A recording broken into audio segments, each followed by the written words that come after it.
आपने tune in किया है द साइलेंट जोन और मैं हूँ परमिता। नमस्कार दोस्तों। कहानी में आगे बढ़ने से पहले मैं बताना चाहती हूँ कि अगर कहानी आपको अच्छी लगी तो लाइक और सब्सक्राइब करना बिल्कुल ना भूलें।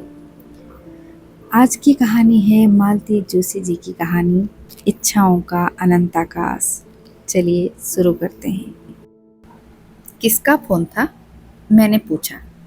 अवस्थी जी का। मिसेज नारंग नहीं रही। क्या? मेरी तो चीख ही निकल गई। चीखो मत, ये झल्लाए। बिना बात एकदम हाइपर हो जाती हो। चीखूंगी नहीं। अभी शाम को तो हम दोनों मंडी से हफ्ते भर की सब्जी लेकर आई हैं और अब वो वाली मिसेस नारंग नहीं, पहले वाली। इन्होंने खुलासा किया तो मेरी उखड़ी सांसें सम पर आ गई। मैंने कसेले स्वर में कहा, पहले वाली के मरने जीने से हमें क्या मतलब है? ये अवस्थी जी ना कभी कभी ज्यादा ही सोशल बनने लगते हैं। पहले वाली के मरने जीने से हमें क्या मतलब है? ये अवस्थी जी ना कभी कभी ज्यादा ही सोशल बनने लगते हैं। उनका कोई कसूर नहीं है। नारंग साहब ने उन्हें फोन करके सूचना दी है और घर पर बुलाया है। साथ ही मेरे लिए भी कहा है कि शर्मा जी को भी लेते आएं। मैं चलूं? मैंने डरते डरते पूछा। देख लो, उनकी मिसेज आ रही हो तो तुम भी चली चलना। हम लोग अभी अभी खाना खाकर उठे। अपने पसंदीदा सीरियल्स इत्मीनान से देखने के लिए मैं आजकल इन्हें जल्दी खिला देती हूँ। यूं तो टीवी डाइनिंग टेबल के सामने ही है, पर इन्हें खाना खाते समय टीवी देखना एकदम नापसंद है। कहते हैं तुम्हारा दिमाग और आंखें उसी में घुसी रहती है, न ढंग से खाती हो न खिलाती हो। वैसे भी खाना खाते समय रोना धोना, चीख पुकार मुझे जरा भी अच्छी नहीं लगती। जल्दी जल्दी टेबल समेटते हुए मैं इनके बाहर जाने की प्रतीक्षा कर रही थी। एक एक क्षण मुझ पर भारी पड़ रहा था। कभी कभी सोचती हूँ, जब टीवी नहीं था लोग अपना बुढ़ापा कैसे काटते होंगे। पर तब बुढ़ापा इतना एकाकी निस्संग थोड़े ही रहता होगा। घर बेटे बहुओं से नाती पोतों से भरा रहता होगा। राम नाम जपने तक की फुर्सत नहीं मिलती होगी। मैं टीवी का बटन ऑन करने जा ही रही थी कि फोन बज उठा था। फिर तो सारा मूड ही हवा हो गया। साड़ी बदल लूं? मैं पूछने को हुई, पर फिर चुप लगा गई। शादी को इतने साल हो गए हैं, पर अब तक मैं ये अंदाजा नहीं लगा पाती हूँ कि ये कब किस बात पर उखड़ जाएंगे। गेट पर ताला डालते हुए देखा। अवस्थी लोग बगल वाले गेट पर खड़े हैं। शायद हमारी ही प्रतीक्षा कर रहे थे।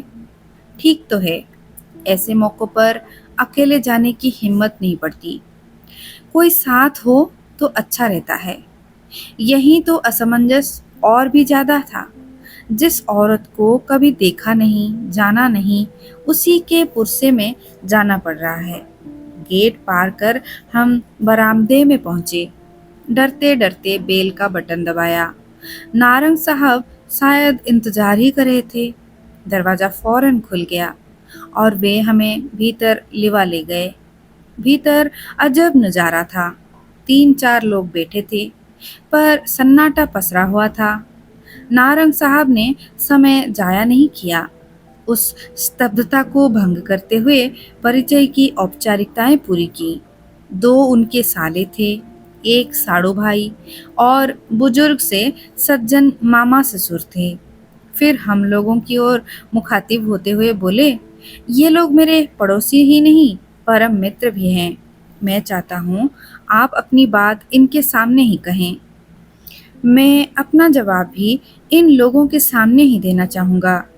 पहले तो वे एक दूसरे का मुंह ताकते रहे। फिर एक ने गला साफ किया और कहना शुरू किया, पिछली रात शिकागो में मेरी दीदी का स्वर्गवास हो गया। कैंसर से पीड़ित थी। सौभाग्य से मेरे दोनों भांजे विनीत, सुमित अंतिम समय में उनके पास ही थे। मृत्यु की सूचना देते हुए विनीत ने मुझे बताया कि दीदी की इच्छा थी कि उनकी अर्थी इसी घर से उठे, सुहागन के पूरे साज श्रृंगार के साथ उठे। कुछ क्षण कमरे में घोर निस्तब्धता छाई रही। फिर साड़ू भाई ने कमान संभाली। हम लोग इसलिए भाई साहब से रिक्वेस्ट करने आए थे। आप लोगों के बीच जो कुछ हुआ वो अच्छा नहीं हुआ था, हम मानते हैं, पर इस समय वो सब कुछ भुला देना ही श्रेयस्कर है। मरने वाले की इच्छा का मान रखना पड़ता है। फांसी की सजा पाने वाले से भी उसकी अंतिम इच्छा पूछी जाती है और वो पूरी की जाती है। इसीलिए अगर दीदी की इच्छा थी कि उनकी विदाई इसी घर से हो तो आप एक बात भूल रहे हैं जनाब, नारंग साहब ने सूखे लहजे में कहा। इस घर से उनकी विदाई 16 साल पहले ही हो चुकी है और वो भी उनकी इच्छा का मान रखते हुए ही की गई थी। वो घर से विदाई थी, अब वे दुनिया से विदा हो रही है। दोनों बातों में फर्क तो है। फिर बच्चे चाहते हैं कि माँ की अंतिम इच्छा जरूर पूरी हो, साले साहब बोले। ये बात बच्चे मुझसे भी तो कह सकते थे। इतने सालों के अंतराल के बाद उनकी हिम्मत नहीं पड़ी होगी। हिम्मत कैसे पड़ेगी? 16 सालों में एक बार भी फोन नहीं किया। मेरे ही पैसों पर पल्ले रहे, पढ़ते रहे, पर कभी अपना रिजल्ट बताने तक की जहमत नहीं उठाई। विदेश जाने से पहले मिलना जरूरी नहीं समझा। यहाँ तक कि उनकी शादी की खबर भी मुझे औरों से मिली। इसके बाद वे मुझसे बात करने की हिम्मत कैसे जुटा सकते हैं? मुझे तो खुशी है कि वे इतने बेगैरत नहीं हैं। जीजाजी प्लीज अब ये सब भूल जाइए, यही ना? ये मेरे दोनों परम मित्र यहाँ बैठे हैं, मैं इन्हीं से पूछना चाहूँगा। ईमानदारी से अपनी राय दीजिएगा। जो औरत बरसों पहले लड़ झगड़ कर अपने बच्चे लेकर यहाँ से चली गई थी, उसे मरने के बाद ही सही दोबारा इस घर में आने का क्या अधिकार है? नारंग साहब की आंखें हम लोगों पर टिकी हुई थी।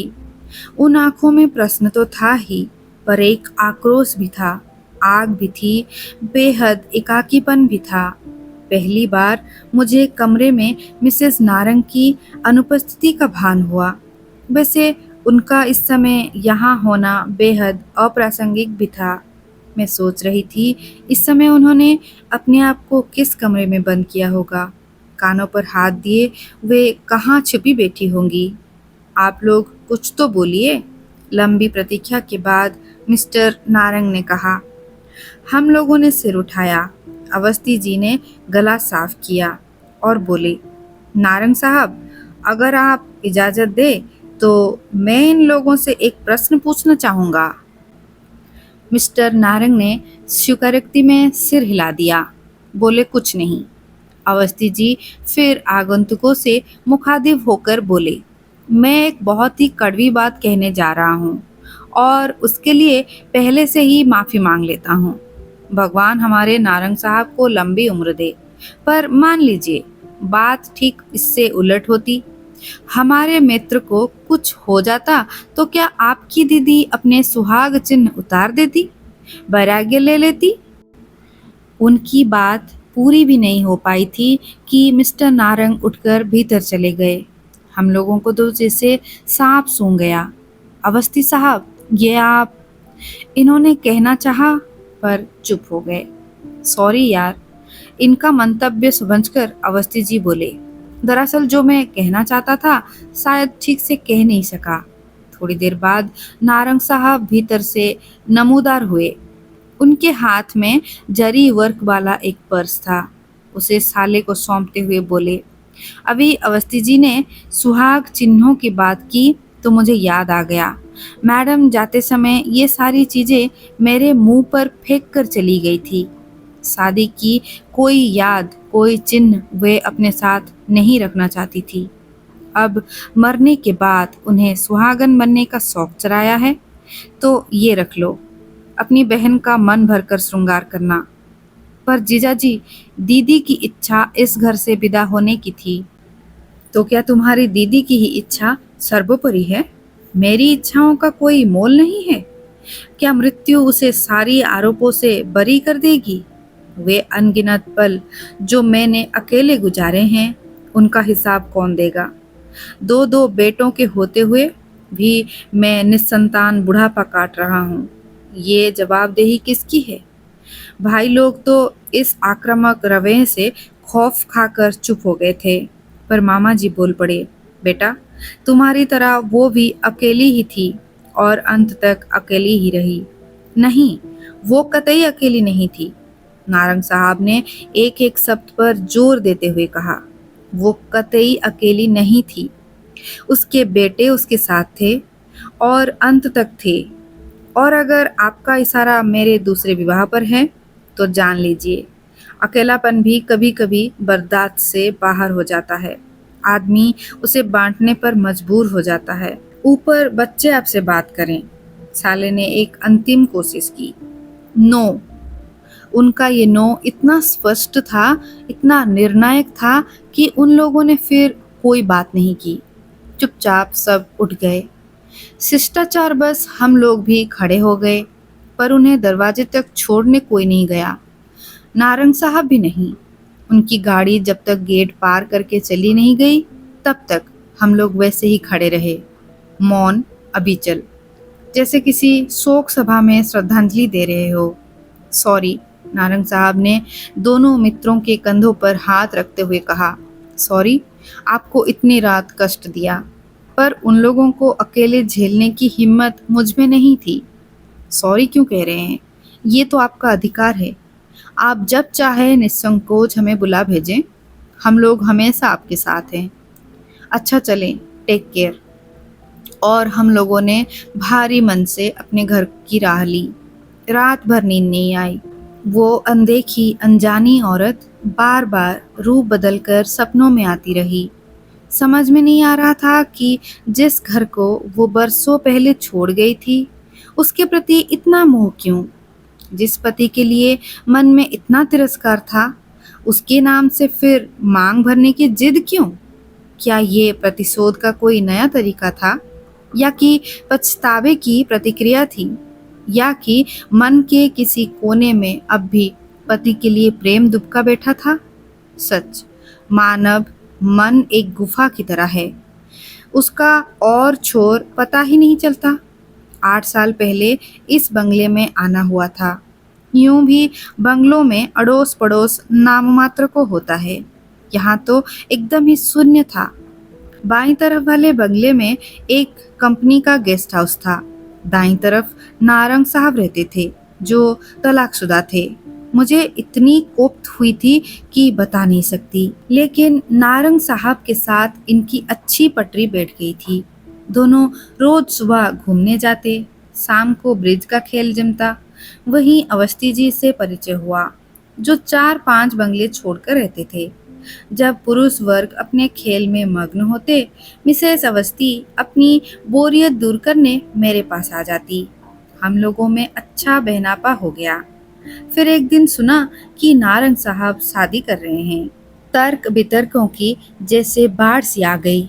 किसी ने कहा इसी औरत के कारण पहले वाली छोड़कर चली गई, लेकिन फिर 10 साल बर्बाद करने की क्या जरूरत थी? तलाक के बाद तुरंत शादी कर सकते थे। किसी ने कहा दिगंबर मित्र की पत्नी है, उसे सहारा देने के लिए ये कदम उठाया है। किसी ने कहा ऑफिस की सहकर्मी है। शादी के बाद एक छोटी सी पार्टी देकर नारंग साहब ने पत्नी को मित्रों रिश्तेदारों से विधिवत मिलवाया। तभी इन विवादों का, अफवाहों का दौरा शांत हुआ। नई वाली मिसेस नारंग मुझे देखते ही भाग गई। हम लोगों की खूब अच्छी ट्यूनिंग जम गई। उनकी कहानी वही थी जो आधुनिक भारत की 40% कन्याओं की होती है। पिता की अकाल मृत्यु, कोमल कंधों पर घर परिवार का भार, भाई बहनों को एक एक कर निपटाते हुए अपने बारे में सोचने का समय ही नहीं मिला। जब सारी जिम्मेदारियों से फारिग हुई तो पता चला उम्र 45 को छू रही है। तब भाई बहनों ने पहल की, ब्यूरो में नाम लिखवाया, अखबारों में विज्ञापन दिया। जांच पड़ताल के बाद नारंग साहब का नाम फाइनल हुआ और वे मेरा पड़ोस गुलजार करने आ गई। ये सुख उन्हें जीवन में इतनी देर बाद मिला था कि अपनी इतने बरसों वाली पुरानी नौकरी उन्होंने एक झटके के साथ छोड़ दी। अपनी नई नवेली घर गृहस्थी में अब वे ऐसे रच बस गई है जैसे बरसों से बस यही करती आ रही हो। आधी रात के बाद कहीं मुश्किल से आंख लग पाई थी कि घंटी बजी। पहले तो समझ ही नहीं आई कि दरवाजे की घंटी है या फोन की। फिर पता चला कि इनके मोबाइल की रिंग है। अधमुंदी पलकों से मैंने घड़ी देखी। सुबह के 5 बज रहे थे। तब तक वे फोन रख चुके थे। किसका फोन था? नारंग का। गेट पर खड़े हैं। इन्होंने उठते हुए कहा। ये चप्पल डालकर बाहर को चल पड़े तो गाउन पर शॉल डालकर मैं भी पीछे पीछे हो ली। रात के करीब 11 बजे तो हम उनके घर से लौटे थे। अब इतनी सी देर में और क्या हो गया? सदर दरवाजा खोलकर हम लोग बाहर आए। धुंधलके में गेट के बाहर एक आकृति नजर आ रही थी। उनका फोन आ गया था इसलिए निश्चिंत थे, नहीं तो एकदम गेट खोलने की हिम्मत नहीं पड़ती। सॉरी, आपको सुबह सुबह डिस्टर्ब कर रहा हूँ। नहीं नहीं, गेट मत खोलिए, मैं भीतर नहीं आऊँगा। बस ये चाबी देने आया हूँ। चाबी? किस लिए? बच्चे माँ को लेकर आ रहे हैं। शायद 9-10 बजे तक यहाँ पहुँचेंगे। पर आपने तो कल मना कर दिया था ना? हाँ, पर आधी रात के बाद मुंबई से बच्चों का फ़ोन आया। बरसों बाद उनकी आवाज़ सुनी थी। बरसों बाद उन्होंने कुछ मांगा था। मना नहीं कर सका। क्षण भर को वे चुप हो गए। शायद उनका गला भर आया था। पर तुरंत ही उन्होंने अपने को संभाल लिया और कहा, हम लोग 15-20 दिनों के लिए बाहर जा रहे हैं। वे लोग अगर 13वीं भी यहाँ से करना चाहें तो कर सकते हैं। मतलब आप नहीं रहेंगे? नहीं, और मेरा रहना जरूरी भी नहीं है। अंत्येष्टि में तथा और संस्कारों में बेटों की उपस्थिति जरूरी होती है, तो वे दोनों तो रहेंगे ही। कुछ क्षण चुप्पी छाई रही। फिर वे बोले, शर्मा जी, सबका कहना था कि मरने वाले की इच्छा का सम्मान करना चाहिए। सो कर रहा हूँ, पर उसके लिए किसी जीवित व्यक्ति का मैं अपमान तो नहीं कर सकता ना। अच्छा, अब मैं चलूँगा। मिसेस गाड़ी में वेट कर रही हैं। और चाबियां इन्हें सौंपकर वे चल पड़े। मैंने झांक कर देखा। उनके बंगले के सामने उनकी नीली सैंट्रो उनकी प्रतीक्षा कर रही थी। मिसेस नारंग उसमें बैठी होंगी। अच्छा ही हुआ जो वे नीचे नहीं उतरी। उस समय उनका सामना करने की हिम्मत मुझ में नहीं थी। कहानी समाप्त हुई।